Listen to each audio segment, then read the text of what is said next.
네, 오늘부터 사례 문제 교재로 할 건데, 뭐, 특별한 건 없고, 시험 문제 이렇게 다 모아놓은 게 두 권밖에 없어요. 두 권밖에 없고, 뭐, 그 중에서도 제일 무난하게 답변들 작성된 것 같아서 이걸로 하게 됐습니다. 올해 시험은 없는데, 그거는 마지막 날에 제가 이제 해설을 단 게 있으니까 그 자료로 할 거고, 그리고 일단 지금 제 기획으로는 마지막 날에 2시부터 시험을 한번 보시는 걸로 할 겁니다. 그래서 올해 법행 문제는 따로 뭐 안 보시고 그날 시험 보시는 게 나을 것 같고, 다른 거는 이제 오시기 전에 이거 한번 좀 복습을 해보시는 게 좋아요. 복습을 해보시고, 그 다음에 오기 전에는 예습 복습 다 하는 게 좋은데, 이 책을 일단 보면 뭐 문제는 당연히 눈에 들어오고 그 다음 해설이 들어올 건데, 여러분들 당연히 처음 공부하시거나 잘 모를 때는 이 해설부터 외워서 가려고 하실 겁니다. 근데 해설은 그다지 중요하지 않습니다. 이 문제를 갖다가 여러분들이 분석하는 연습을 하셔야 돼요. 실제로 가셔서 이거를 시험장에서 맞닥뜨렸을 때 이거를 내가 잘 써야 되는 거니까. 그래서 한번 문제 위주로 해서 제가 살필 거고, 그 다음에 단문이 많이 들어가 있어요. 민법도 그렇고 민사소송법도 그렇고. 그래서 제가 교재를 활용하는 것도 있으니까 이 교재도 뭐 되도록이면 가져오시는 게 좋고. 그래서 오늘 바로 시작해 보겠습니다. 민법 총칙 131페이지. 자, 2015년 1문 차고부터 등장했죠. 앞에 있던 주제들은 다 넘어갔는데, 이제 법행은 주제가 좀 그해 혹은 최근에 쟁점되는 애들이 나오고 전반적으로 골고루 나오진 않습니다. 그래서 뭐 그거는 다른 고시도 마찬가지예요. 행시도 그렇고. 그래서 나오는 주제 위주로 좀 깊이 있게 정리해도 되고, 아니면 3개년 판례 위주로 여기 판례가 있네 라고 하는 거 위주로 정리하셔도 됩니다. 일단 제가 올해 시험장 갔다 와서 느낀 거랑 저 말고 이제 다른 조금 나이 드신 분들 중에 친 느낌이나, 근데 제가 옛날에 느낀 느낌이랑 똑같더라고요. 제가 법원행시 마지막으로 쳤던 게 2016년인데 그때 치고 본 건데 느낌이 똑같더라고요. 이게 판례가 전반적으로 예를 들어 암기장이 550페이지면 550페이지에서 골고루 나오는 게 아니라 중요하게 보는 포인트가 있어요. 거기를 한 100페이지, 200페이지에서 나오고, 최근 판례를 엄청 많이 물어봅니다. 최근 판례를. 그래서 물론 제가 정리를 해도 좋지만 이제 판결 요지로 나오면은 이제 해결에 있어서 제한이 좀 있습니다. 이게 사례로는 다 사실관계가 나오기 때문에 여러분들이 사실관계를 조금 찾아보시는 게 좋고, 이런 거 다 보려면 찾아보기 힘드니까 제가 처음 말씀드렸듯이 공부나 속보 신청하셔서 그냥 메일로, 이거는 뭐 공부한다는 느낌이 아니고 이런 게 있었구나 뭐 한 번씩 읽어보시고, 그 다음에 이제 뭐 최신 판례집이나 기존에 있는 교재들 활용해가지고 법리 한번 정리하시고 그런 식으로 활용하시는 게 좋습니다. 네, 그래서 일단 바로 보면 앞부분에 민법 총칙에서요, 신의 성실의 원칙이랑 자연인 쪽 나온 적이 없는데, 자연인 쪽에 이해 상반행위, 뭐 요것도 전통적으로 중요한 주제고, 요 최근에는 이제 일상가사 대리권과 관련해서 변호사 시험에는 출제가 됐는데, 이런 거 좀 쉽다고 생각하는지 법원행시에서는 안 나오고 있어요. 안 나오고 있고, 법인과 관련해서 최근 판례 중에 이제 법인격 남용 이론이 조금 많이 쌓여 있긴 합니다. 근데 이것도 잘 안 물어보고 있어요. 그래서 이제 전통적으로 많이 나오는 거는 지금 나오는 의사표시 부분이랑 거기 이중양도 부분이랑 이렇게 두 가지가 많이 나오고, 그 다음에 토지거래 허가구역 내가 여기 안 적혀져 있는데 뒤에 있나? 네, 토지거래 허가구역 부분도 좀 많이 나오고 있습니다. 그래서 민법 총칙에서 나오는 부분은 그것들이랑, 그 다음 전반적으로 소멸시효는 거의 항상 나오는 것 같아요. 그래서 소멸시효는 이 파트를 좀 다 정리하실 필요가 있고, 그렇게 한번 보시면 좋을 것 같습니다. 자, 일단 착오가 나왔어요. 2015년 1문. 자, 갑은 건물을 신축하기 위해 을로부터 이 사건 토지를 매수하는 계약을 체결하였다. 건물을 신축하려는 목적이 있습니다. 자, 갑이 샀고요. 이 사건 토지의 일부는 분할되어 도로에 편입될 예정이었으나 매매계약 체결 당시 중개인들이 이 사건 토지 중 100제곱미터 정도만 도로에 편입될 것이다. 자, 전체 면적은 2000제곱미터인데, 자, 100제곱미터만 도로에 편입될 것이다. 라고 하여 갑은 그렇게 알고 매매계약을 체결했습니다. 갑이 이 사건 토지 중 100제곱미터 정도만 도로에 편입되는 것으로 알고 건물 신축을 위해 이 사건 토지를 매수한다는 점은 모두 계약 체결 과정에서 현출되어 을도 알고 있었다. 갑이 건물을 신축한다는 사정. 이거 을도 알고 있었네요. 그럼 신축이 안 되면 매매계약이 해제되리라는 것도 어느 정도 예상은 가능한 부분입니다. 자, 그런데 실제로 이 사건 토지의 약 3분의 1입니다. 20분의 1에서 3분의 1이 됐어요. 여기에서 3분의 1. 에 해당하는 666제곱미터가 도로에 편입되어 남은 토지만으로는 갑이 매매계약을 체결한 목적을 달성할 수 없게 되었다. 목적을 달성할 수 없게 되면 계약을 해지할 수가 있죠, 원래. 그런데 해제를 물어볼지는 모르니까 계속해서 보면 갑이 매매계약 체결 당시 이 사건 토지 중 100제곱미터 이상은 도로에 편입되지 않을 것이라고 믿은 것은 동기의 착오이고, 자, 문제에서 동기의 착오라고 주어졌습니다. 이거는 동기의 착오. 이 편입되지 않을 것, 100제곱미터만 편입될 것이다. 동기의 착오이고, 현장 확인 없이 중개인들의 말만 믿고 매매계약을 체결하는 등 갑의 착오에 과실은 있으나 중대한 과실은 아니며, 지금 요건을 다 주고 있죠. 동기의 착오이고 중대한 과실 아니고, 을이 착오를 한 것은 아니라고 할 때, 말을 해준 을도 착오를 한 것이 아니라고 할 때 다음 문항에 답하시오. 자, 1번. 갑이 착오를 이유로 을과의 매매계약을 취소할 수 있는지 논하시오. 30점. 배점만 보고 30점이니까 이거 3장 써야 되나? 이렇게 생각하실 필요 없습니다. 제가 말씀을 드렸지만 법행 같은 경우에는 배점이 딱딱 맞아떨어지진 않습니다. 그래서 30점을 생각하지 마시고 착오를 이유로 매매계약 취소할 수 있으니까 일단 109조 꺼내야 될 겁니다. 109조 꺼내야 되고, 중중 요건 있죠? 착오. 그 다음에 착오가 중요 부분에 관할 것. 그 다음에 중과실이 없을 것. 요거 일반론 당연히 서술해 주셔야 되고, 여기에서 그리고 여기 착오와 관련해서 지금 문제에서 동기의 착오라고 주어지고 있습니다. 그러면 답안을 쓸 때 처음에 109조 쓰신 다음에 요건 이것들을 검토하겠다 하시고, 그 다음 소목차로 동기의 착오도 착오에 해당하는가 관련해서 쓰시고, 여기서 나와야 할 말은 동기가 합의가 될 필요까지는 없지만 표시되고 의사 표시 해석상 계약 내용, 요 말은 반드시 들어가야 됩니다.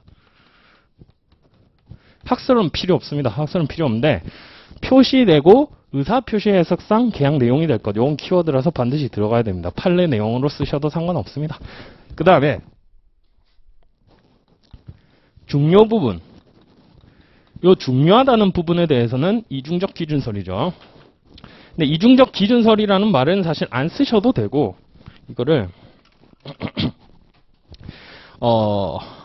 자기에게 주관적으로 중요한 부분, 그 다음에 사회통념상 일반인을 갖다 놔도 객관적으로 중요한 부분, 요 주관적, 객관적이 들어가시면 됩니다. 주관적, 객관적. 그래서 누구라도 계약을 체결 안 했을 것이다. 이러한 사정이라면. 그 다음 마지막으로 중과실. 네, 여기에서는 포섭을 다 적어놨죠. 중대한 과실 아니라고 했습니다. 그럼 포섭은 중과실 없다라고 가시면 됩니다. 일반론 쓰시고. 그래서 착중중에 따라서 중요 부분에 관한 착오죠. 건물 짓겠다는 거 있었고 동기의 착오지만 표시가 됐죠. 그러니까 착중중 다 성립한다. 그래서 마지막으로 소결. 취소 된다. 되고 착오를 이유로 매매계약을 취소할 수 있는지 논하시오니까 이걸로 끝인데, 요걸로 끝이네. 그럼 요걸로 소목차로 안 나누셔도 되고, 요 1, 2, 3, 4 요렇게 나누셔서 답을 쓰셔도 됩니다. 다른 쟁점이 더 없으니까 넘어가셔서 여기 어떻게 적혀있나 볼까요? 자, 1번 쟁점의 정리. 동기의 착오를 이유로 109조에 따라 계약을 취소할 수 있는지 검토한다. 물론 제가 문제점을 쓰는 게 좋다고 했는데 이거는 너무 그냥 동어 반복이라서 크게 안 쓰셔도 됩니다. 바로 이 착중중 쓰시고 들어가셔도 되고, 자, 109조가 적용되기 위한 요건이라고 해서 착중중 여기도 써놨죠. 자, 착오가 존재해야 된다. 착오는 법률행위 해석을 통해 법률행위가 유효하게 성립된 것을 전제로 의사표시의 내용과 내심의 의사와 표시가 일치하지 않는다는 것을 의미한다. 자, 2번 법률행위 내용의 중요 부분에 착오가 있을 것, 중요 부분에 대해서 이중적 기준설 여기서 써놨죠. 보통 일반인도 피의자의 처지에 섰더라면 그러한 의사표시를 하지 않았다. 객관적으로 일반인. 그 다음 주관적으로 피의자가 그러한 착오가 없었더라면 그 의사표시를 하지 않았다.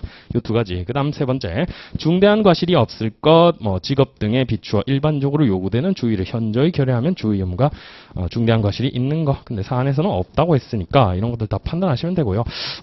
여기서는 동기의 착오를 따로 목차를 잡아줬는데 이렇게 쓰셔도 되고, 사실은 동기의 착오는요, 요 착오에 안 들어가죠. 요 착오에 안 들어가기 때문에 논리적으로는 착오 목차 밑에 들어가는 게 좋긴 합니다. 이렇게 빼는 게 아니라 동기의 착오인지 사실 먼저 검토해야 됩니다.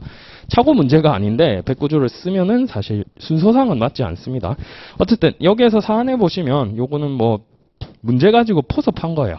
법행 문제 같은 경우에는 사실관계를 자세히 주어지기 때문에 주어진 문제를 좀 활용을 하셔야 됩니다. 그래서 어떻게 보면 야매라고 해야 되나? 2차 시험 문제를 풀 때 행정법도 그렇고요. 사실관계가 좀 복잡하게 나온 거는 사실관계를 분석해서 여러분들 쓰시는 것도 배점이 있습니다. 그러니까 너무 의미 없이 뺏겨 쓰지 마시고 이 부분은 이래서 이 착오와 관련해서 의미가 있으니까 써야겠다라고 해서 검토를 좀 하실 필요가 있습니다. 여기서도 편입되는 토지 면적이 100제곱미터에 불과한 것으로 보아 착오하였고 신축 목적 매입하였다. 목적을 달성할 수 없으니까 계약을 체결하지 않았을 것이다.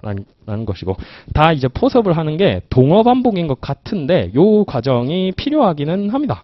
그래서 위에 있는 요건에다가 맞추어 가지고 사안을 좀 써주시고요. 그 다음 오른쪽 위에 보시면 동기의 착오를 이유로 한 취소의 가부해서 학습 써놨는데 필요 없습니다. 이거 필요 없습니다. 외워서 쓰실 수 있는 분은 쓰시고 저는 필요 없다고 생각합니다.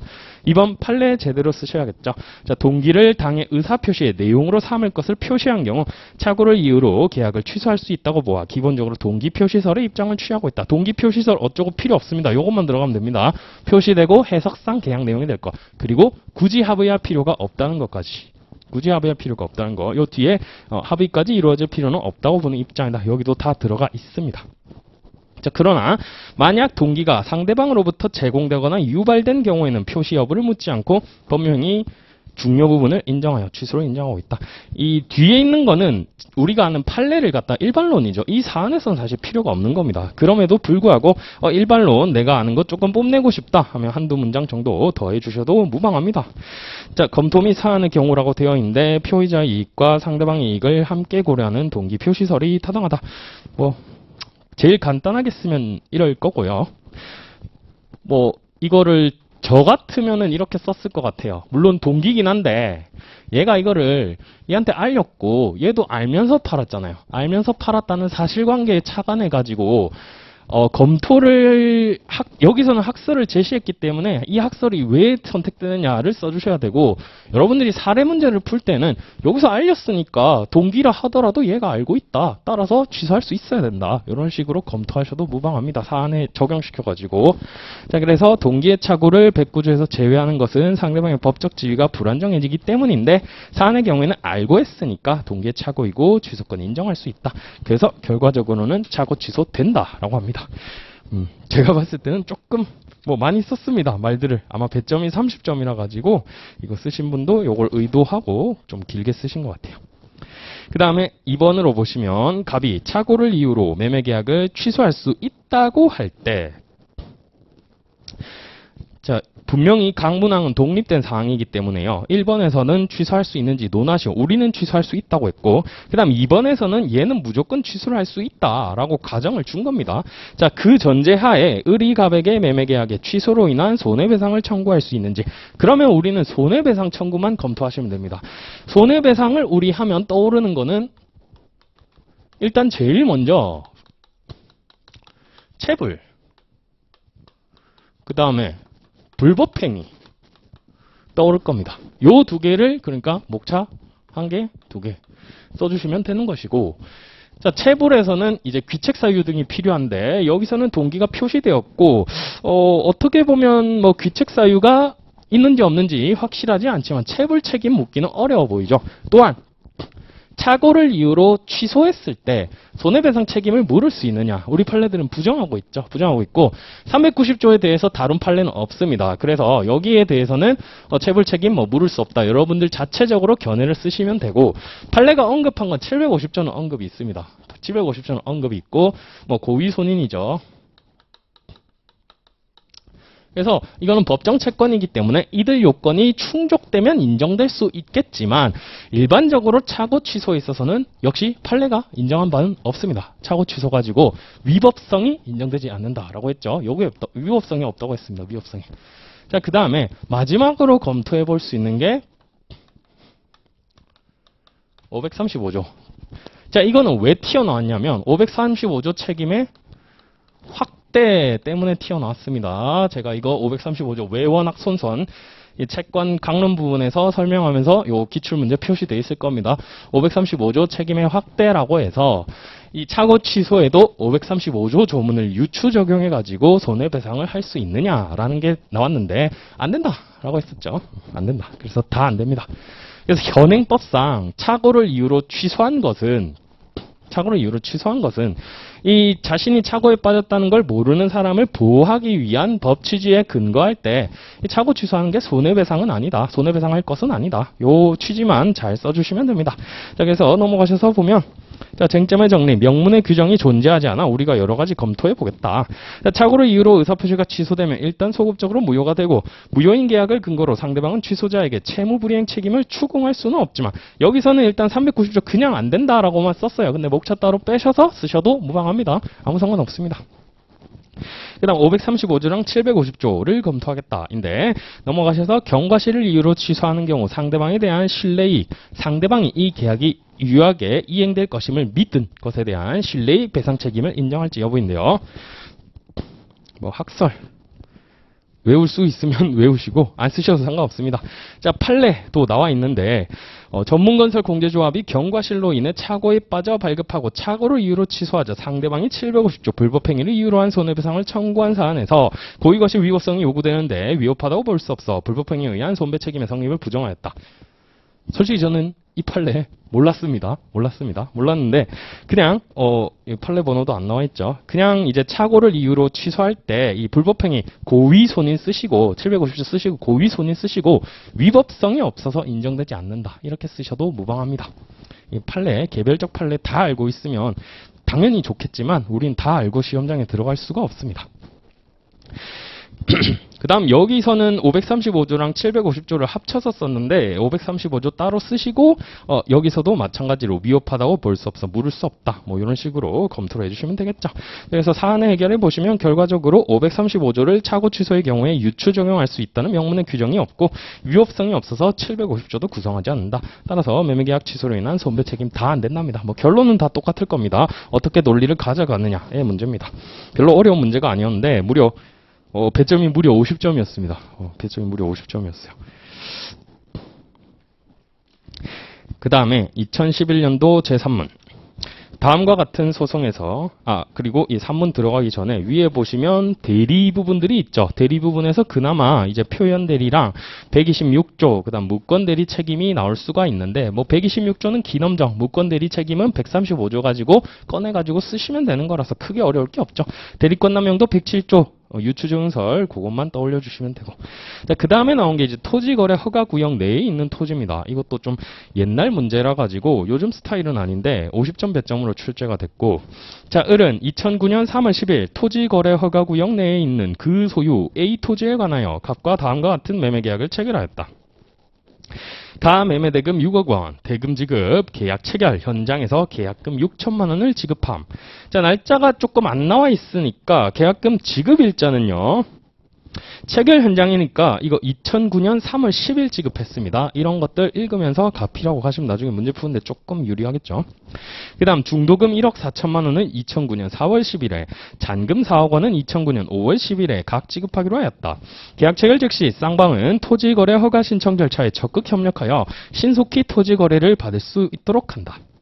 그 후 을은 위와 같이 계약금을 받은 상태에서 갑과 함께 토지거래 허가 신청 절차를 진행하였는데 각종 서류 준비 등이 예상보다 시간이 걸려 중도금 지급일인 2009년 4월 10일까지 토지거래 허가 신청을 하지 못하였다. 중도금 지급 기일까지 허가 신청 못했습니다. 그러자 갑은 토지거래 허가를 받기 전에는 중도금을 지급할 수 없다면서 2009년 4월 10일 중도금 지급을 거절하였고 을은 2009년 4월 20일 갑에게 내용 증명 우편을 보내 2009년 4월 30일까지 중도금 지급할 것을 최고하면서 만약 그때까지 중도금을 지급하지 않을 경우 이행지체를 원인으로 위 매매계약을 해제하겠다고 통고하였다.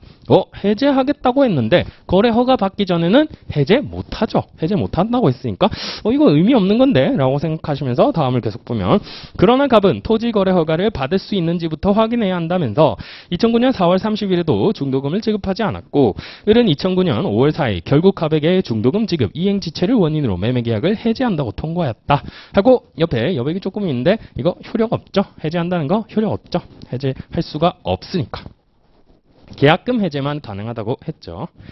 자, 그 다음 갑은 을로부터 해제 통고를 받자 을을 만나 중도금을 곧 지급하겠으니 해제를 번복하여 달라. 매달리네요. 토지거래 허가 신청 절차를 계속 진행하여 달라고 설득하였으나 을로부터 명확한 대답을 듣지 못하던 중 2009년 6월 30일 A토지가 토지거래 허가구역 지정에서 해제되었다.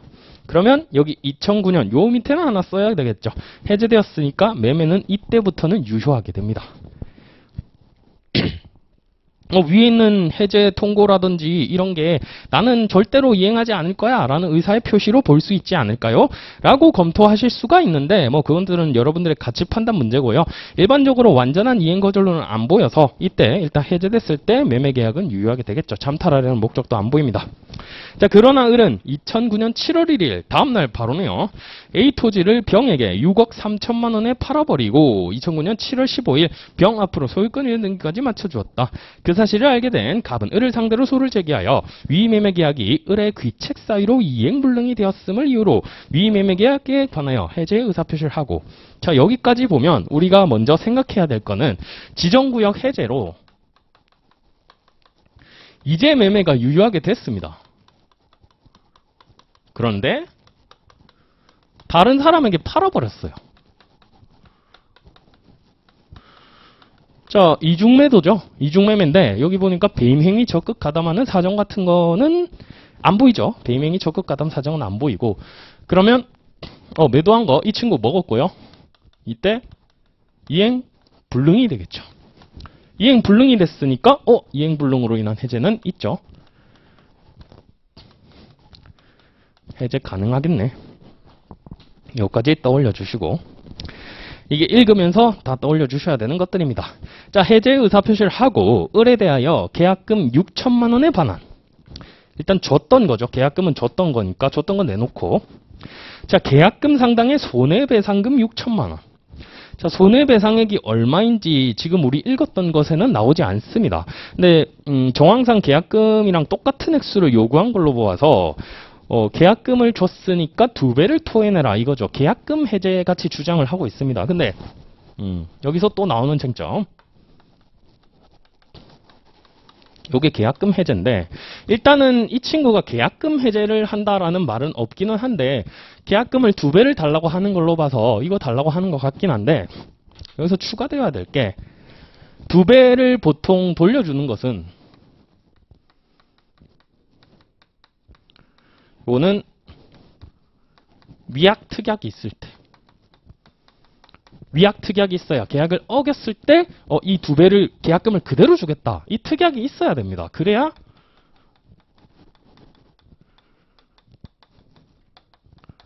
손해배상액 예정이 추정되죠. 근데 여기 사실관계를 보면 앞에도 그렇지만 제가 방금까지 읽었을 때는 위약하면 얼마를 주겠다라는 얘기는 없었습니다. 그래서 6천만 원을 다 달라고 할 수 있는지도 문제가 되고 지금 위 금액 합계인 1억 2천만 원에 대한 2009년 3월 10일부터 3월 12일은 2009년 3월 10일은 언제죠? 3월 10일부터 청구를 했는데 3월 10일은 아직 매매 계약이 유지되던 거고, 계약금을 준 날이네요. 2009년 3월 10일. 앞에 가필해 놓은 거 보니까. 자, 3월 10일부터, 그러니까 받은 날부터 갚는 날까지 민법 소정의 연 5%의 이율에 의한 이자 또는 지연 손해금의 지급을 청구하였다. 3월 10일 받은 날입니다. 2009년 3월 10일. 여기에 이자 붙여라. 이거는 뭐가 떠올리시나요? 해제죠. 해제기 때문에 548조 2항. 받은 날부터 이자 가산. 이자 가산. 요 조문 떠올려 주시면 되겠죠. 해제기 때문에 해제로 인한 이자 가산. 요까지 떠올려 주시면 됩니다. 자, 위 소송은 2011년 10월 4일 변론이 종결되었고 2011년 10월 18일 판결이 선고되었다. A토지의 시가는 2009년 3월 10일 당시 6억 원, 그 다음 2009년 7월 15일 당시 6억 3천만 원, 변론 종결일인 2011년 10월 4일 당시 7억 원이 된다. 뭐 이거는 여러 가지 사정을 주어 쥔 것 뿐이고요. 반드시 이걸 다 활용하실 필요는 없습니다. 함정들도 많이 있으니까. 자, 그래서 제가 방금 검토한 것처럼 사실관계가 지금 매우 길게 주어졌기 때문에 요거 하나하나 검토해 나가시면서 보시면 됩니다. 요게 사실 쓰는 순서죠. 그래서 요거 하나하나 검토해 나가시면 보면 됩니다. 먼저 1번 갑의 청구에 대한 법원의 판단. 여기 답부터 나왔네요. 답부터 나왔는데 답은 뭐 나중에 쓰셔도 되고요. 결론부터 일단 보자면 사안의 경우 갑의 계약금 6천만 원과 2009년 3월 11일부터 소장 부분 송달일까지 연 5%의 법정이자, 요거는 이자니까 이자 가산되는 거 5%의 법정이자와 소장 부분 송달일 다음 날부터 실제 변제를 한 날까지 소촉법상 연 20%의 이율에 의한 금전 지급 청구는 정당하다라고 되는데, 이것도 우리 제 암기장에 있습니다.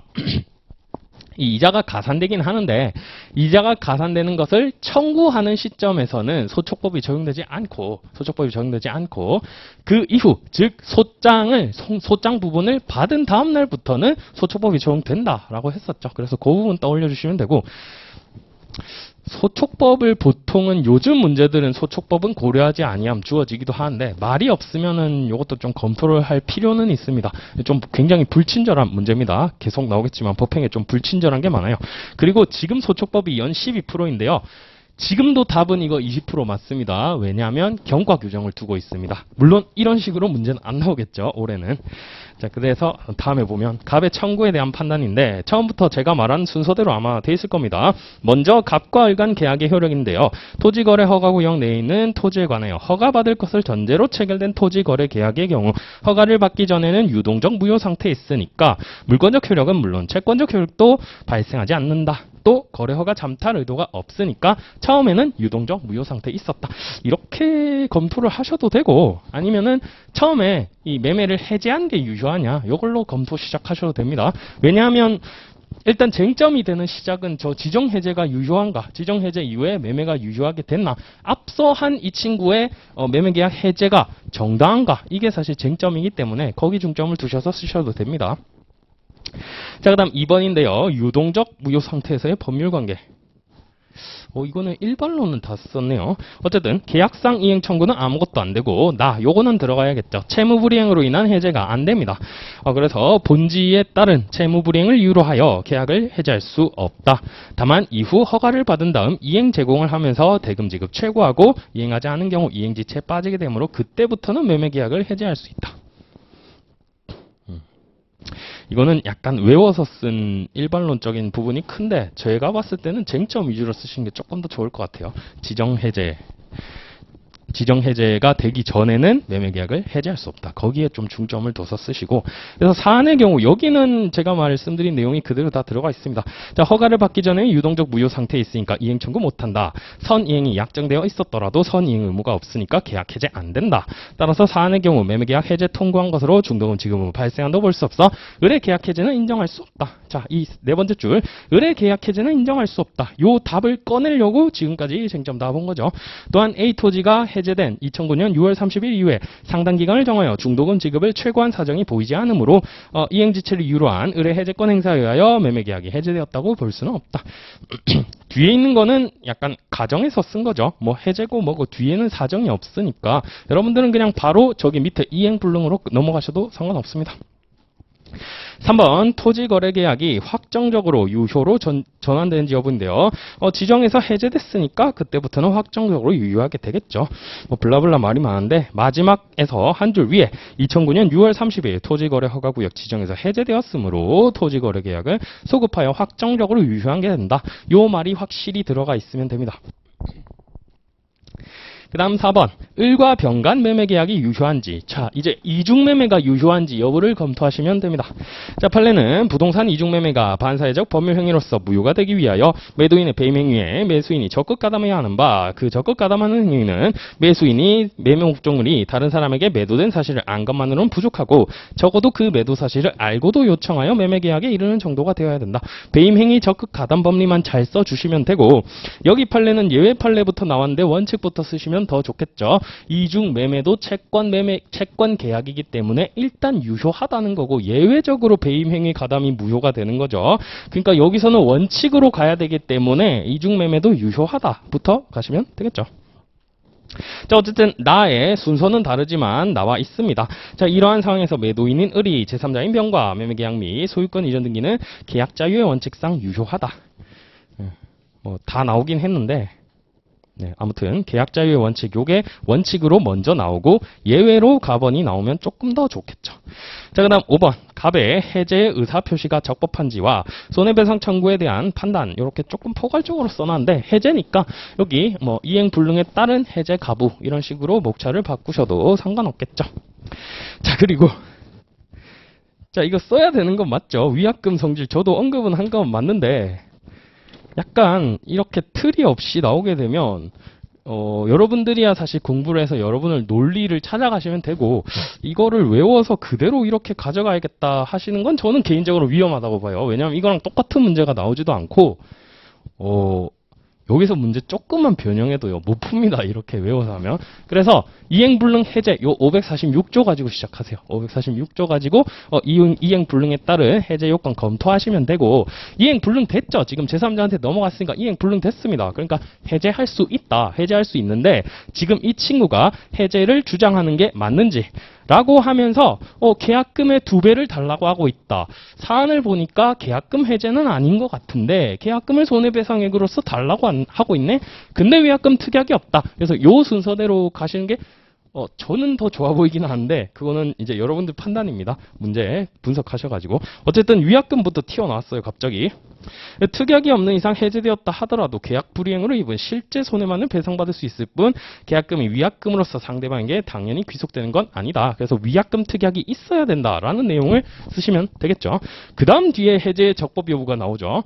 해제의 적법 여부부터 나오면 더 좋겠어요. 아무튼 해제의 적법 여부에도 보시면 제가 한 말이랑 말은 똑같은 거 나옵니다. 이행불능이니까, 귀책사유 이행불능이니까 해제 적법하다. 근데 해제가 적법한데 이제 해제의 내용을 검토해야 되겠죠. 그래서 위약금이 제가 다음에 나오면 더 좋겠다라는 것이고, 그 다음 4번 손해배상액 산정의 기준시라고 해서 바로 손해배상액 계산이 들어가 버리네요. 어쨌든 판례는 매도인의 매매 목적물에 관한 소위 등 의무가 이행불능으로 됨으로 말미암아 매수인이 입는 손해액은 원칙적으로 이행불능이 될 당시에 목적물의 시가 상당액이다. 그래서 막 액수들이 많았는데 시가 상당액이다 하면 시가가 2009년 3월 10일 당시에 6억 원이고 그 다음 7월 15일 당시에 6억 3천만 원이고 변론 종결일 당시에 7억 원이죠. 이행불능이 되는 시점을 찾아보면 이 친구한테 넘어간 날인데 2009년 7월 15일 소위등이 맞춰졌으니까 이행불능을 이유로 시가를 산정한다면 6억 3천만 원이 되겠죠. 6억 3천만 원입니다. 자, 근데 지금 답안을 어떻게 쓴 거야 이거? 목적물 시가 상당액이라고 세놓고 포섭은 없네요. 그러고 결론이 튀어나왔는데 한번 보겠습니다. 자, 을의 귀책 사유로 이행불능이 되었고 이에 갑이한 해제 의사 표시는 적법하다. 요 위에서도 봤던 거고. 따라서 계약의 해제로 계약은 소급적으로 소멸한다. 그러므로 계약금 6천만 원에 대해 반환을 청구할 수 있다. 이것도 갑툭튀했죠. 이걸 뭐 쓰신 분들도 제가 알기로 여기 출판사가 이제 합격자들이나 아니면 수험생들이 쓴 걸로 알고 있거든요. 제 첨삭 봐주신 분도 그때 당시에 사법시험 합격하시고 이런 해설서 쓰신 적이 있어요. 근데 어쨌든 전 지금 이거는 좀 마음에 안 드네요. 어쨌든 이자가 가산되어서 반환돼야 된다. 조문 쓰셔야 됩니다. 548조 2항. 갑자기 반환해야 된다. 이렇게 하면 법적 근거가 없죠. 그래도 법을 하는 사람인데 법적 근거를 논하면서 쓰셔야겠죠. 그래서 줬던 거 6천만 원 반환 청구할 수 있다. 그리고 그러나 판례는 계약금은 특약이 없는 한 즉약금과 해약금으로서의 성격을 가질 뿐 위약금으로서의 성격을 갖는다고 보고 있지 않다. 자, 위약금은 앞서 목차 뺀 거 가지고 여기서 검토하셨어야 됩니다. 여기서 검토하셨어야 됩니다. 지금 이 친구가 달라고 한 게 어떤 의도인지 따로 빼내서 검토를 하세요. 그러니까 목차를 자 1번 지정 해제돼서 매매가 완전히 유효하게 됐다. 그 전에 이 친구가 한 해제는 적법하지 않다. 그 다음 2번 제3자한테 매도했으니까 이행불능이 됐다. 이행불능이 됐으니까 지금 상대방인 나는 546조에 기한 해제를 할 수 있다. 근데 이 친구가 해제로 주장하는 내용을 보니까 계약금 해제인지 뭔지 정확히는 모르겠다. 정확히는 모르겠다. 근데 2배를 돌려달라는 거 보니까 이 친구가 위약금 특약을 한 것처럼 보아서 손해배상액의 예정으로 달라고 하는 것으로 나는 판단이 되는데 이거는 위약금 특약이 없으니까 타당하지 않다. 그 다음 마지막에 줬던 거 이자에 대해서 반환을 청구하는 것은 적법하다. 이런 순서로 조금 검토를 해주시면 좋을 것 같아요. 지금 약간 제가 봤을 때는 답안이 좀 중구난방이 된 것 같습니다. 알기는 다 아는데 약간 중구난방이 됐어요. 그래서 자, 요 안에 위약금 특약이 있다고 볼 수 없으므로 계약금 상당의 손해배상금 6천만 원은 인정되지 않는다. 그러니까 원래 줬던 6천만 원의 이자 가산은 되는데 6천만 원 2배를 달라. 요게 인정되지 않는다라는 얘기가 나와 있고 자, 그리고 해제 시 반환할 금전에는 548조 2항이 써져 있긴 하네요. 금전의 경우 받은 날부터 이자를 가산하도록 되어 있다. 계약 체결 당일 계약금 6천만 원이 지급되었으므로 계약일인 2009년 3월 11일에 다음 날인 2009년 3월 11일부터 연 5% 비율에 의한 이자가 지급되어야 하고 소장 부분 송달일인 다음 날부터 실제 변제한 날까지 연 20%의 비율에 의한 금원을 지급해야 한다. 네, 이렇게 마지막에 있는 액수도 답이 중요한데 이 순서대로 검토를 좀 해주시면 조금 더 깔끔할 것 같습니다. 저는 약간 왔다 갔다 하는 것 같거든요.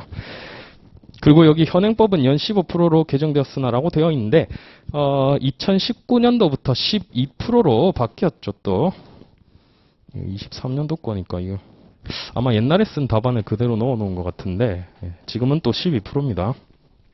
그런 것들이 있고 자, 그래서 방금 보셨겠지만 내가 알고 있는 거를 약간 정신없이 쓰면 사실 이렇게 써요. 실전에서는 이렇게 쓰고 이렇게만 써도 사실은 붙습니다. 제가 봤을 때는 이렇게 쓸 수 있는 학생도 없습니다. 실전에서. 그래서 이렇게 쓸 수 있는 학생들도 실전에서 없고 보통 한 이 정도로 쓰면 한 답을 다 맞추지 못했고 한두 개 틀렸다 쳐도 이거 한 50점대 나올 거예요. 50점대 나올 거고 약간 더 논리적으로 가면 이제 이게 60점대, 70점대 올라갑니다. 그래서 똑같은 걸 써도 점수가 달라요. 그래서 복기 같은 거 보면 똑같은 거 썼다는데 누구는 70점이고 누구는 뭐 60점이다. 이러면 차이가 약간 있습니다. 그래서 아무튼 지금 나와야 될 건 일단 여기도 다 있습니다. 이 해설에 틀린 건 없습니다. 단지 이제 논리적 순서가 살짝 좀 아깝다는 거고. 자, 그 다음에 토지거래 허가구역과 관련해서 그리고 방금 제가 이 분석하면서 이걸 하나하나 썼잖아요.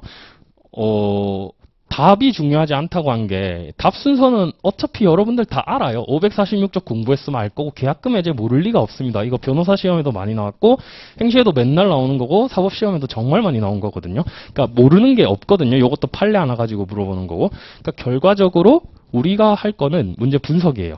지금은 우리가 시험장도 아니고 집중해서 볼 수가 있습니다. 좀 오후기도 하고 집중이 되는데 이게 시험을 민법 같은 경우에는 2교시에 보죠. 2교시에 보는데 밥 먹고 보는 것 같은데 그 집중력 딱 이 시간이긴 한데 집중이 떨어질 수도 있고 시험장이라서 긴장을 해서 문제 잘못 볼 수도 있어요.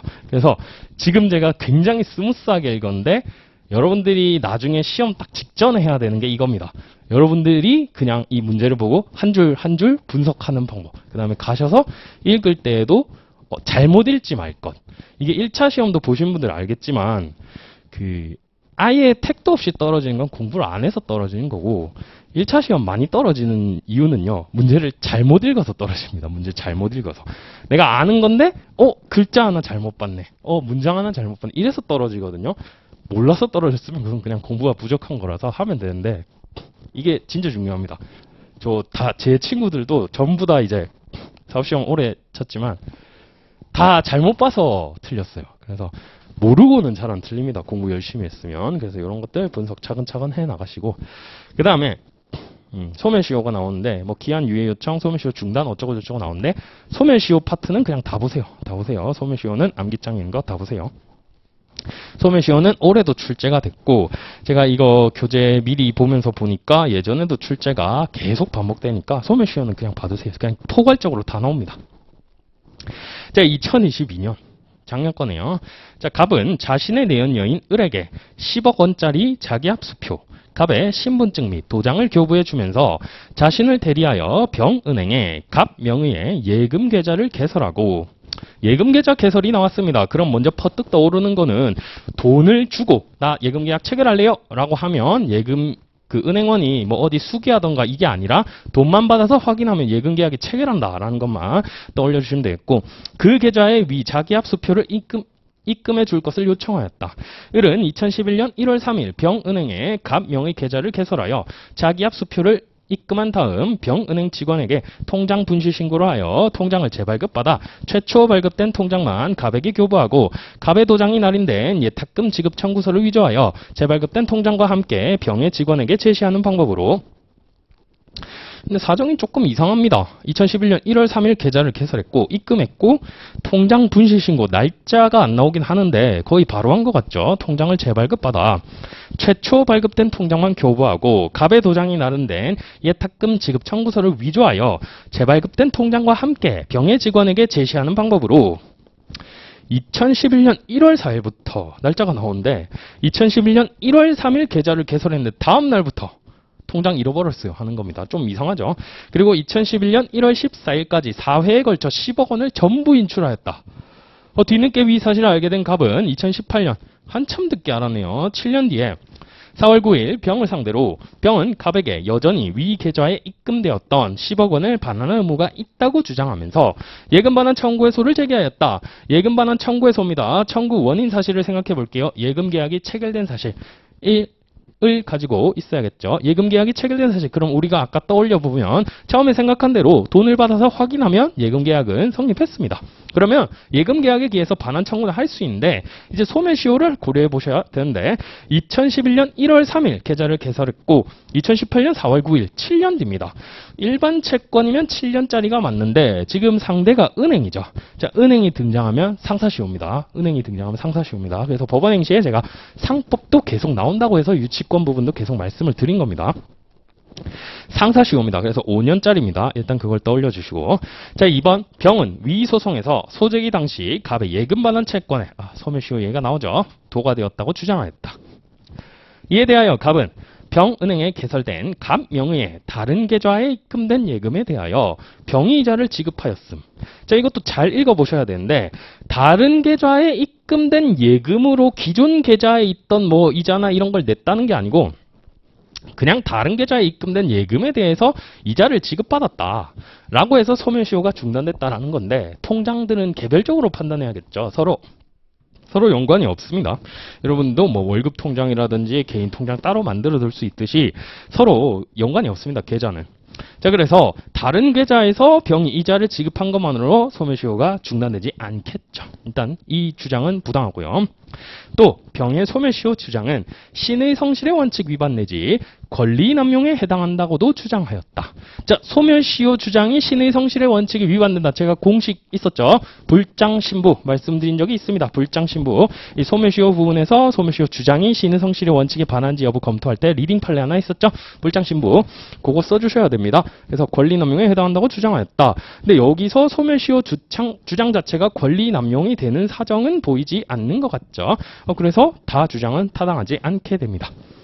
여기는 오히려 제가 봤을 땐 차고보다 쓸 말이 더 많은데 15점, 배점이 작죠. 배점이 작습니다. 그래서 주장 하나하나를 검토해 보겠다. 갑과 병의 각 주장의 당부를 논하시오 됐고, 배점이 15점인데, 자, 주장이 지금 3개가 있잖아요. 그럼 5점, 5점, 5점 하셔가지고, 이때는 굳이 문제점 쓰실 필요 없습니다. 주장별로 검토하시면 됩니다. 그래서 먼저 2번, 제1주장의 당부라고 되어 있는데, 병은행의 주장이네요.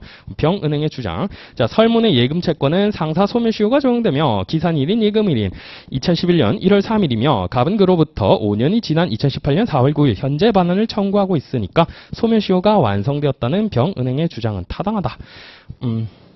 여기는 또 너무 간단하게 써놨는데 뭐 순서대로 쓴다면 상사 소멸시효 64조를 검토하셔야 되고요. 제일 먼저 해야 될 건 예금계약 자체가 유효하게 성립하였는지 이것도 논점입니다. 써주셔야 됩니다.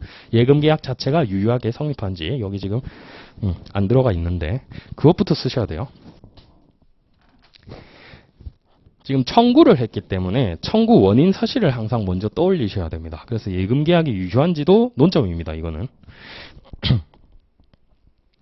그 다음에 이제 상사 소멸시효가 진행되니까 5년이 되면 소멸한다. 그러니까 이 친구 주장은 타당하다. 이렇게 쓰시면 되겠고, 그 다음 제2주장의 당부. 이 주장이 뭔지가 안 나와 있죠. 이렇게 하지 말고 병의 주장의 당부, 그 다음에 소멸시효 중단 주장의 당부 이렇게 쓰신 게 저는 조금 더 좋아 보입니다. 지금 문제 제시가 안 돼 있죠. 제시가 안 돼 있는데 여기서는 사실 쟁점에 정리해서 제1주장이 뭔지, 제2주장이 뭔지, 제3주장이 뭔지 여기서 정의를 하고 넘어갔어요. 근데 여러분들 정리 안 하실 거면 제가 말한 대로 여기 본문에 있는 내용 가지고 쓰세요. 채점위원 입장에서는 갑자기 제1주장이 뭐지? 이럴 수 있으니까. 그다음 제2주장의 당부인데요. 비록 같은 은행에 개설된 예금계좌를 하더라도 각 계좌는 별개의 예금계약에 의해 개설되므로 그 예금 채권들은 별개의 독립된 채권이다. 따라서 간명의 다른 계좌에 입금된 예금에 대하여 병이 이자를 지급하여 채무 승인으로서 소멸시효가 중단된 바 있다 하더라도 그로 인하여 갑이 주장하고 있는 예금 채권의 소멸시효는 중단되지 않는다고 볼 것이다. 즉 갑의 제2주장은 부당하다라고 되어 있는데 이게 판례를 굳이 원용한다면 뭘까요? 하나의 채권에 대한 소멸시효를 주장한다고 해서 다른 채권에 대한 소멸시효가 중단되지는 않는다. 그 판례를 원용하고 지금 여기 이 주장 밑에 써져 있는 건요. 다 저자가 그냥 포섭한 것입니다. 그래서 포섭은 여러분들 마음대로 하셔도 됩니다. 이 문구 자체를 그대로 배우실 필요는 없고 그냥 다른 계좌구나. 그것만 잘 나오게 쓰시면 되고. 자, 4번. 권리남용의 주장이죠. 여기는 누락이 됐습니다. 제가 불장신부 쓰라고 했는데 그 판례 쓰셔야 됩니다. 이거는 안 쓴 겁니다. 자, 권리남용의 성립 요건. 권리남용이 성립하기 위해서는 주관적으로 상대방에게 고통을 주고 객관적으로는 그 권리행사가 사회질서에 반한다. 이거는 진짜로 권리남용의 효과만 쓴 거죠. 지금 소멸시효 주장이 권리남용이 되는지를 쓰셔야 됩니다. 이게 제 암기장에